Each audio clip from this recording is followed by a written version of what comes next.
Macky enterre la démocratie sénégalaise. Ce n'est pas une fiction politique. Ça se passe dans un pays dont le président parcourt le monde, revendiquant un semblant de démocratie et parlant au nom d'un continent pendant que ses courtisans se vantent de son leadership. Bien entendu, ce beau pays, qui aujourd'hui semble marcher sur la tête, fut une terre de vieille démocratie, mais ça c'était avant.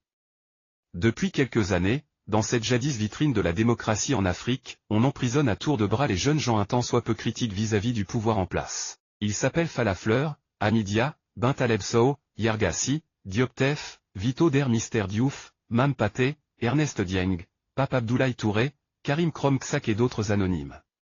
Tous en prison pour des péchés véniels. Il y a aussi tous ces autres qui ont fui le pays, à l'instar de la mairesse de la commune de Golfe Sud, Khadija Mahécor Diouf, qui s'est réfugiée au Canada après avoir appris que son nom figurait en bonne place sur une liste de personnes à arrêter à l'aéroport international Blaise Diagne. Sans compter les journalistes emprisonnés puis libérés après de longs mois à l'ombre. Jamais sans doute depuis nos glorieuses indépendances, les prisons du pays n'avaient accueilli autant de jeunes gens et de personnalités politiques, dont des maires et fonctionnaires de l'État. Tous embastillés sous des accusations grotesques. Mais n'est-il pas connu que quand on veut tuer son chien on l'accuse de rage? Même sous le régime du parti unique du père Léo, nos prisons n'étaient pas aussi encombrées de personnes jetées au gnouf pour des infractions imaginaires. Partout dans le pays, et particulièrement à Dakar, des jeunes sont embastillés, attendant depuis des mois un procès dont les derniers en date renseignent sur le caractère inique de ces arrestations.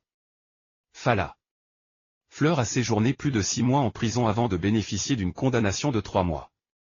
Rejugée pour une autre affaire loufoque de sortie irrégulière d'une correspondance de prison, et oui, même les lettres sont emprisonnées.